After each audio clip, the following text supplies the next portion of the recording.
Some big news out of federal student aid. The FAFSA is upon us. It is officially FAFSA season. Hi, hello, and welcome to Coffee with KHEAA. I'm Keith Ritchie, Assistant Director of Outreach Services.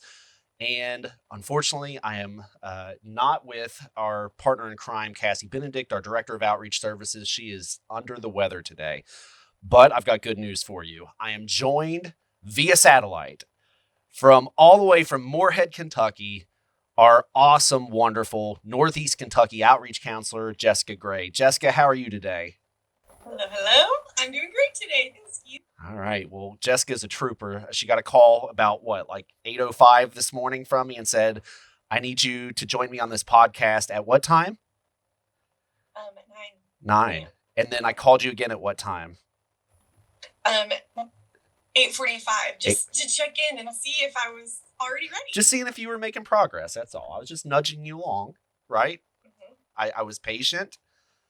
I was nice. Call 15 minutes early. That's right. And then I think I called 7 minutes before 9 as well, just to see if we were still making progress. But nevertheless, you're here. I'm here.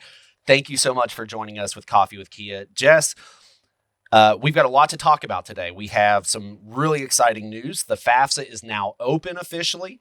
We at KHEAA have been a part of beta testing since, a couple months back.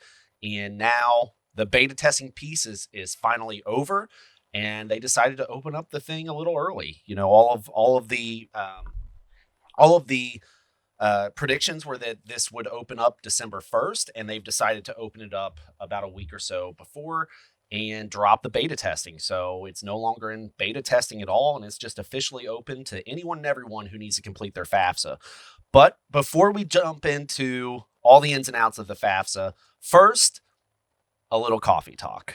All right, Jess, with us being in Thanksgiving week, my question for you this time is really a two-parter. Think back throughout your life. What would you say is the biggest Thanksgiving memory that you have? Okay, I think I have two. So when Okay. I was a kid, I would definitely say like going to my grandma's house, and there were 5 of us, like siblings and cousins, and we're all the same age. There's only 5 years difference between me and my youngest cousin, and so we would play and like run around. It was so fun, and so that's a great memory. But I would say my favorite adult memory is this one time. So now we celebrated my aunt and uncle's house, and there was one time that my uncle, after we ate, he was like, let's watch this movie. And so we all just kind of like laid on the floor and on the couch, and we watched this movie called Harvey. It's this movie from the 1950s. Is that the Bunny Rabbit movie? Are you surprised I knew that? I'm surprised.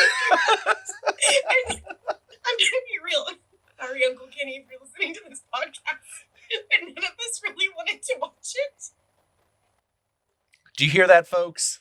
That was ruthless, Jessica. Wow. On Thanksgiving week, nonetheless, you're going to say that to the world that you didn't want to watch the Harvey movie with your uncle? Guys, if you're listening, it's about a man who's imagining a giant, like 6-foot bunny. Zach, have you seen this movie? I'm not that old. I mean, neither am I. When did it come out, Jess? 1950. Yeah, the 50s. I wasn't born yet either, but I don't think I've actually seen that movie all the way. I just know about it. Like, I feel like it's one of those where it's like, I don't know if I've seen like a snippet of it or what, but essentially it's a guy who sees like a bunny, right? Goes through this whole movie with this guy and his imaginary bunny from the 1950s. And How at is the that a end, Christmas movie about a bunny? Wouldn't that be like more Easter? Well, I don't know. It's just why my uncle.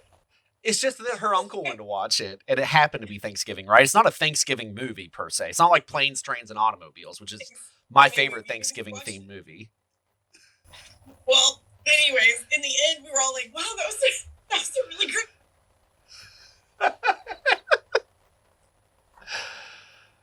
Oh, we're losing your audio, Jess. Say that again. What'd you say? I said we ended up enjoying it so much. Nice. So we had a great Thanksgiving watching this movie together and just hanging out. I love it. I love it. But That's my favorite. the truth came out that you were not very excited about this bunny movie. Oh, he knew. Yeah. He knew. It was very clear. As the five of us. Yeah. Maybe plus Goth. I can't remember. Like sitting down. He knew. I love it. That's a good one. Very good. Very good. What's your favorite Thanksgiving memory, Keith? So for me, like growing up, Thanksgiving, we used to have some serious battles out in the backyard with football. And we would, like, me and my cousins, and I remember we like took it hardcore. Like we would come up with like plays, like we would draw up plays ahead of time, and my other cousins from Kentucky didn't know what hit them, and we were just throwing that ball all over the yard. So that's what I think of. And then there was one Thanksgiving, one fateful Thanksgiving. I think I was like 10. My cousin and I were playing football with some other cousins, and he broke his leg in the middle of the football game. So we had to go to urgent care. So that's where our Thanksgiving ended, was actually at the ER. So so that's what comes to my mind. Favorite, and I think if you were here right now, he would say that was the worst thing that ever happened on the Thanksgiving dinner. Right. I mean, it could have been worse, I guess, but he was fine. But yeah, but that's what comes to my mind. I always think of that particular Thanksgiving just because of the injury and where it ended. And I don't think we ended up eating like a feast. We were just, we had to go to the ER and get that taken care of. So anyway, so that's what comes to my mind. Let me ask you this, Jess, with Thanksgiving this week, do you like Thanksgiving food first off? Absolutely. And I don't think a lot of those listeners that don't like Thanksgiving food. Very important to me. Thanksgiving food is the best food. Okay, so this is going to be good then, because I personally am not a fan of Thanksgiving food. Yes. Oh my gosh. Okay, Yeah. Let's just stop the podcast. It's all over. Yeah. You're the worst. Yeah, I'm like that guy. Like, if it's up to me, we're doing like appetizers, like cheese sticks and wings and stuff like that for Thanksgiving. The other 364 days of the year. I know, and that's what bothers me about Thanksgiving is, like, I feel like I have to change my dietary choices for that one day. What a privilege. Right. No, Keith, no.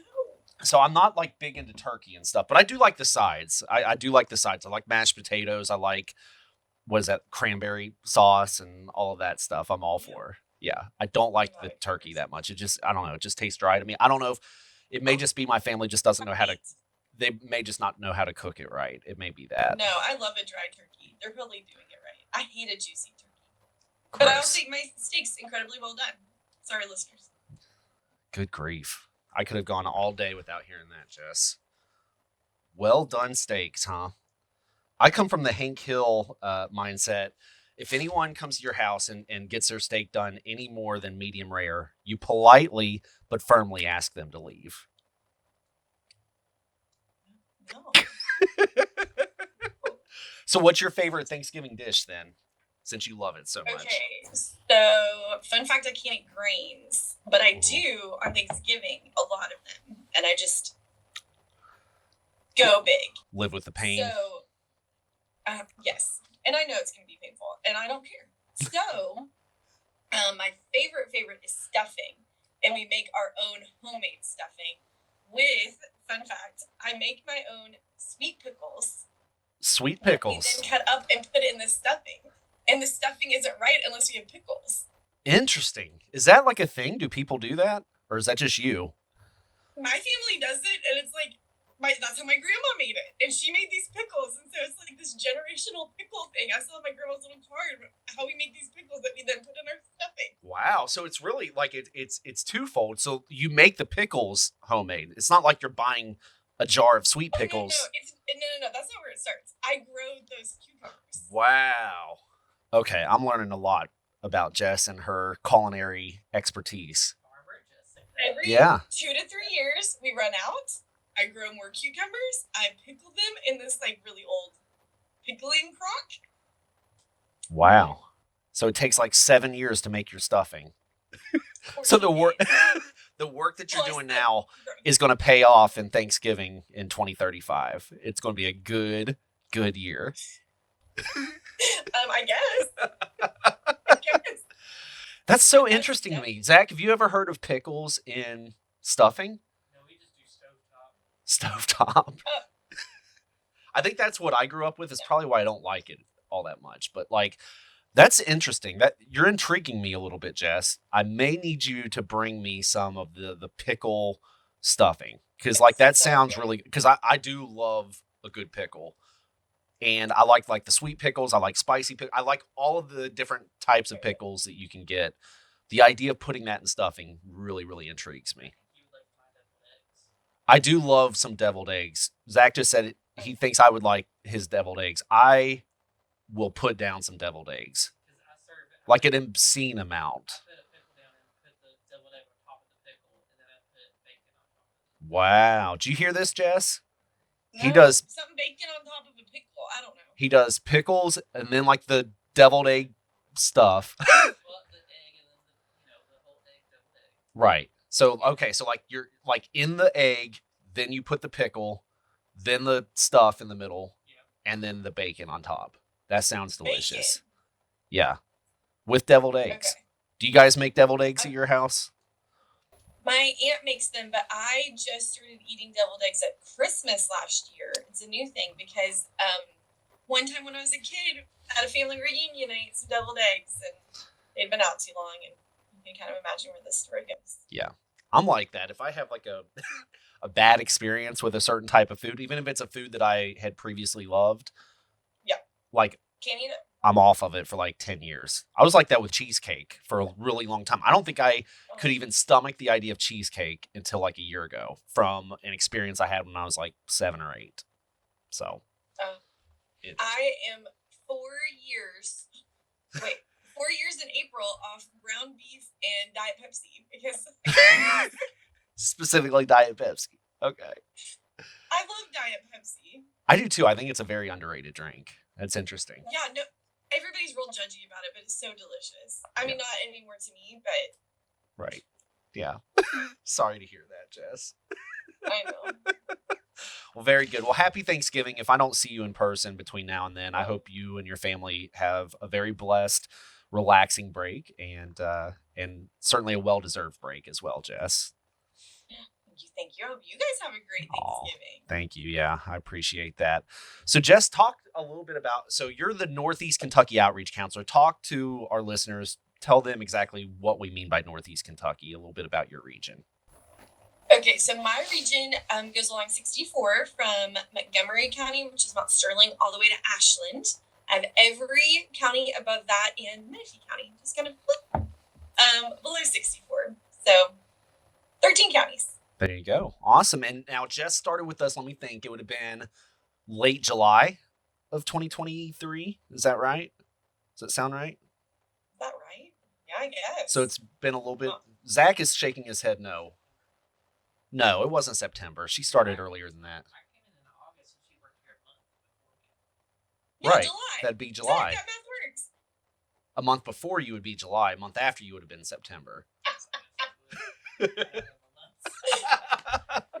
Yeah. Math. That's right. Yes. But I'm right. I think it was the end of July, right, Jess? Does that sound right? Yes. Awesome. So tell us, what's your experience been like now that you're a little over a year anniversary into life as a KHEAA outreach counselor? What's it been like for you? Well, I definitely would say this school year has been a lot better than last school year because I learned a lot last year about what I wanted things to look like the 24-25 year. So it's definitely been a lot smoother. I already have relationships with schools. I don't get lost as much trying to make it places. Yes. So really positive. Nice. Awesome. Well, Jess is an absolute rock star in Northeast Kentucky. She's a celebrity everywhere she goes. She does a fantastic job in classrooms and both with students and parents in terms of navigating through all of the steps of college access. And we couldn't be happier to have her on our team. So. That's so sweet. So anyway, Jess, so as we mentioned at the top of the hour, we do have some breaking news. The FAFSA is now officially open and they've dropped the beta testing. So they felt like, just given all of the issues that we had last school year with the FAFSA and the rollout of it and all the glitches and errors that everyone experienced, it was certainly frustrating for us at KHEAA and all of our colleagues in the financial aid offices. it was such a bad experience last year, they decided to open up that beta testing early, and they were hoping to like get as much of the glitches out of the way before they opened it up to the general public. And by and large, we at KHEAA, as we talked about in the last episode, we played a pretty big role in helping with the beta testing. We were part of waves 2, 3, and 4 of the beta testing, and surprisingly, everything seemed to be pretty smooth with the form. And I think it's a really, really good sign that Federal Student Aid felt like it was close enough to a finished product to go ahead and just open it up early to the masses. So it came out a little bit ahead of schedule. The FAFSA is officially open for the 25-26 version. So if you're a current college student, you can now log on to studentaid.gov and go ahead and file that new FAFSA. I will say one of the things that that's a little bit different about this year is that if you are a returning college student and you completed the 24-25 FAFSA like last school year, and now it's time to do the 25-26 version, you are unfortunately not going to be able to do a renewal. You're going to have to kind of start from scratch, which, it's not the end of the world. It just means you're going to have to refill out some of the same demographic information that you would have last year. And the reason for that is just they didn't want any of the glitches or bugs that happened in the 24-25 version to start finding its way into the 25-26. So they just wanted to have a clean cut from last year, which I think is a pretty good idea. But by and large, everything I'm hearing is that it's been pretty smooth. Has that been your experience, Jess, since the FAFSA is open, talking to families? Yeah, I've helped with a few FAFSAs already this year, like a week into it being open. But overall, it's been fine. I will say I do think it's just as glitchy as last year. I think the ease in terms of like where I come from is that I learned how to get around a lot of these glitches last year. So I have already had one parent that said that they were really thankful that I was at their school because they wouldn't have been able to figure out how to move forward. So I will say there are a few things that are still. Well, let me ask you this. When you say that you're still seeing some things from last cycle, one of the most frustrating things that we saw a lot of last cycle were some of the glitches were big enough that it wasn't allowing people to get to the finish line. From what I've seen, even though we might still have some kinks in the system, are you able to find creative ways to get them to the finish line? Is that kind of what you've seen so far? Absolutely. Everyone who has wanted to submit has been able to submit.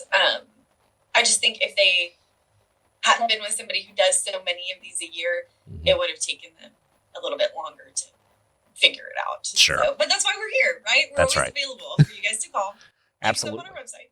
Yeah, that's a great plug, Jess. Just remind everyone, if you go to KHEAA.com, we have a map on there. So no matter where you're standing, anywhere in the Commonwealth, you are represented by at least one KHEAA outreach counselor.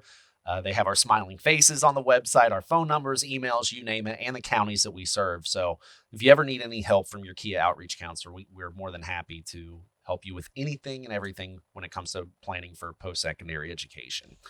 So, one of the things that I wanted to talk about today with everyone, when we talk about the topic of the FAFSA, a lot of people talk about all the things you need to gather, right, in terms of all the things you need to report and all of the things that you need to have in order to make it a smooth process. So, for the 25-26 version of the FAFSA, for instance, it would be a really good idea to gather your 2023 tax return, for instance. But I feel like there are fewer conversations about what you don't need to report. There's a lot of good information out there about what you need to gather and what you need to report. For instance, if you go onto our sister website, kygoestocollege.com, you can pull a PDF on there for our FAFSA completion guide, which shows like a checklist of items that you need in order to get through the FAFSA effectively and efficiently. And it also talks about how to answer certain questions. But I want to talk a little bit about what you don't have to report, because I think one of the bigger mistakes that people make really kind of falls into that asset section, because now, when it comes to like the 2023 tax information, you don't necessarily have to go searching through your tax return line by line, manually filling out the FAFSA. An overwhelming majority of students and families should be able to do this automatically through the direct data exchange, right? So students, they basically consent to allow the IRS to pull that tax information automatically onto the FAFSA, and it fills out like 90% of the stuff for you, which is a great, progress in my opinion. The asset section, though, is not based on 2023. It's based on as of the day that you're filing the FAFSA. So there's a lot more manual entry in the asset section that you don't necessarily have to fool with on the income and tax part of the FAFSA. So, Jess, let's talk a little bit about not what has to be reported, but what doesn't need to be reported so that we can hopefully help our viewers and listeners not overreport too much money as a part of assets. So what are some big ones that come to your mind? Definitely, I have so many parents. This is probably the most commonly asked question is about retirement. Mm, Do they have to put the retirement on the form? And the answer is no. correct.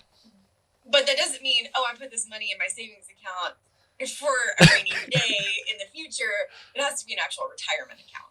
Right. So when we say retirement account, we're talking things like 401k, Roth IRA, something that is an officially designated retirement account, right? So not just burying some cash in the backyard. And the way that that particular asset question words it is as of today, what is your total balance, total current balance of cash, savings, and checking accounts? So that would be cash on hand and any money that might be in a checking or a savings account. In terms of investment accounts, because there is a question on there about investments, they're talking like regular stocks, bonds, mutual funds. They're not talking about these official retirement accounts. It's essentially money that you could theoretically get out of an account to pay toward college expenses without being penalized. And the reason why you don't have to report the retirement piece of it is because you would certainly be penalized if you were to take that money out of that designated account and pay toward college. So that's why we don't have to report that. But that's a significant amount of money that families sometimes over-report on their FAFSA because they're thinking, okay, I know that I have this big investment account through work. Surely that's considered an asset because we think of it as an asset, but in the eyes of the FAFSA, it certainly is not. What else, Jess, comes to your mind? Okay, that's about real estate. And, some of you parents that are listening have invested a lot in real estate, but it doesn't mean your house that you live in. And that's true about farms also. Very, It doesn't very mean good. the house. Yeah, that's a really good point, Jess. When we're talking about real estate, because it'll list real estate as an example of an investment asset, right? They're talking like rental properties or vacation homes, second properties. But if you live on the property, if for instance, if you have a house that is even paid off, it might be 100% paid off. Not a penny of that is considered an asset on the FAFSA if you physically live in that house. So that's something that we also see a lot of families over-report too much money as an asset because they're thinking the house they live in is certainly a real estate asset. But if you're ever in doubt on the FAFSA, they do have help boxes that you can click on, and it'll give you a more extensive description of what they mean when they say investment accounts and real estate and things like that. What about one of the things that was a pretty big change in the FAFSA cycle last year are 529 plans, right? Those are those college savings accounts. KYSaves.com is the one that we promote here in Kentucky. But the old rule used to be if you owned a 529 college savings account, whether you had one kid or 10 kids that were dipping into that money, you had to report 100% of that value of the account on the student's FAFSA. So even if they had 10 kids, all of that would go on that one particular student's FAFSA as an asset. So that would account for a pretty sizable amount of money that you would report. How has that changed, Jess, in the last year? Yeah, so now you can kind of spread it out amongst all the kids. So instead of that oldest kid getting that full reporting and maybe hurting their chances for some grant money, now you can spread it out. Oh, I've got 30,000, but I got 3 kids. You can divide it up, 10,000 a kid. That's right. Absolutely. So we're only counting the sliver of that pie that's going to that particular student. Very good. So again, these are things that are relatively new, especially with the 529 plans in terms of how we report it. But it's actually a good change because less percentage of that account is going to get reported. Zach has a question. We have a question live on set, Jess. This is super, super exciting. Zach, take it away. So if my mom files FAFSA with me, but my grandparents set up a 529 plan for me, do I claim that on my FAFSA? Very good question. Jess, did you hear that? Yes.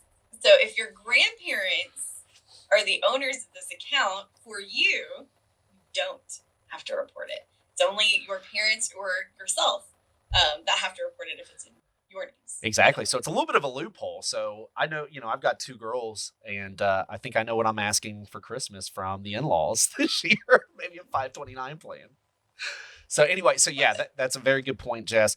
One thing that does remind me of is, when it comes to the FAFSA itself, there are so many things that used to be a part of the untaxed income section. So that was the old section. This was before the 24-25 cycle of the FAFSA. So we're talking 2 years back. We used to have an untaxed income section. And let's say that exact example that Zach brings up, grandma or grandpa opens up a 529 plan.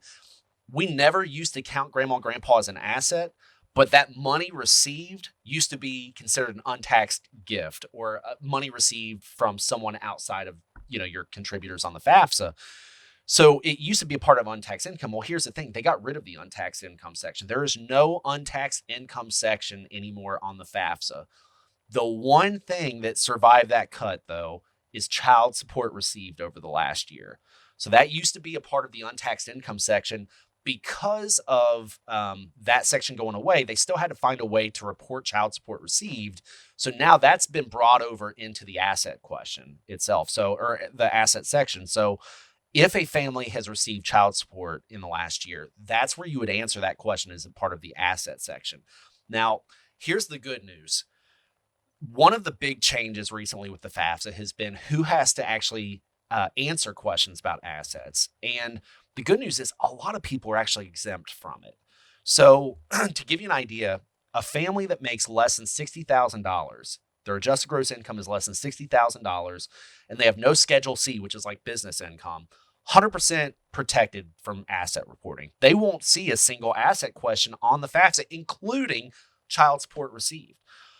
If they have, if they do have Schedule C income, but it's less than $10,000, they're also exempt. And then also if they are like a non-tax filer, or if they're eligible for certain federal benefits, they're also exempt from asset reporting. So there's a sizable chunk of the population that will never, ever, ever see an asset question on the FAFSA, including child support received. So it's one of those things where if you see the asset questions, yeah, you have to report what you have to report. But there's a really decent chance that some of our listeners and viewers won't even see these asset questions on their FAFSA, which will make it that much easier to get to the finish line. So quicker. Yes, exactly.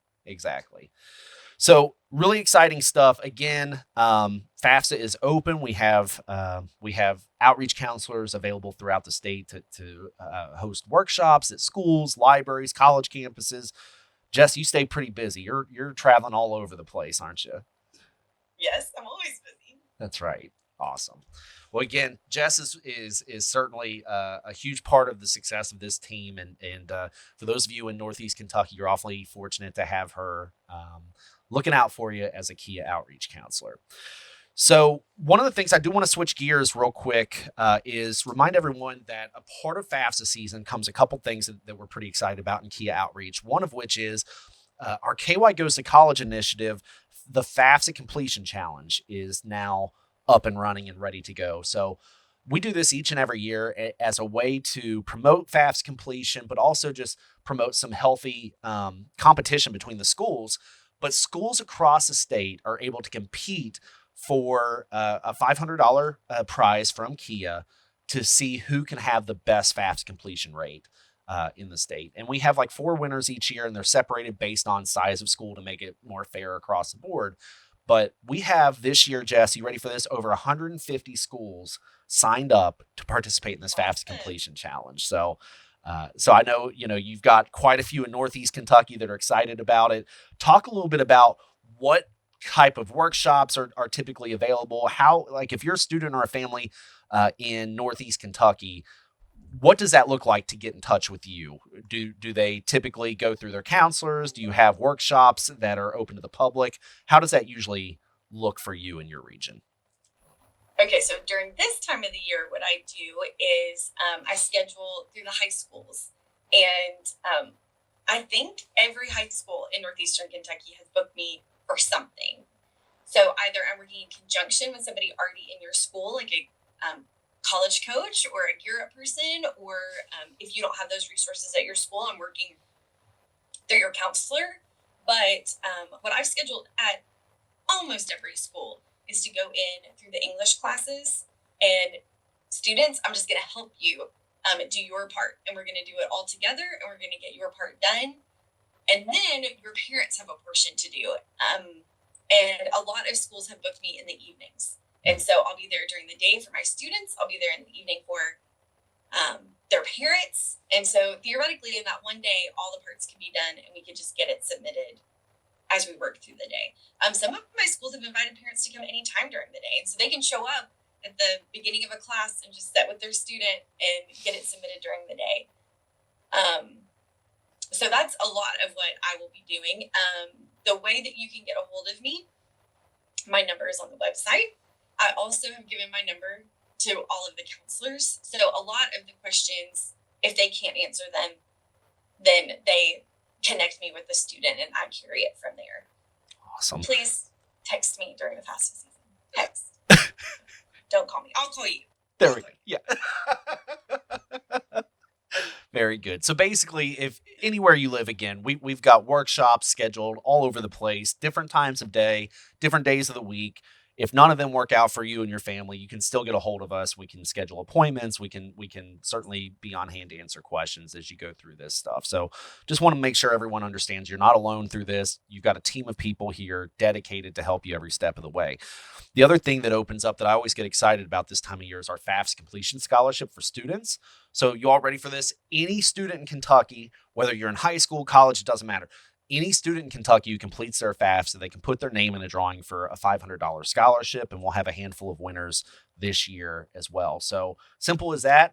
You complete your FAFSA at any of these workshops that are offered throughout the state, and you can complete a quick, brief survey. It takes about 2 minutes to set up, and we automatically put you into the drawing, and like I said, we'll draw a handful of winners typically at the end of March, and we will announce those winners soon after that on social media, and we'll get that check to you to help pay for your college costs. So some exciting stuff that we certainly do to celebrate the opening of the FAFSA here at KHEAA. And again, we're here every step of the way to help you get to the finish line. Lastly, just want to give everyone a quick update from outreach. We are in the process in the spring of replacing our College Info Roadshow bus. So this has been something that we've talked about for a really long time, and we're super, super excited about this change. So for those of you who are not familiar, we have basically a rolling computer lab. Jess, how would you describe that bus? You've seen it. Yeah, that's a great way to describe it. Yeah.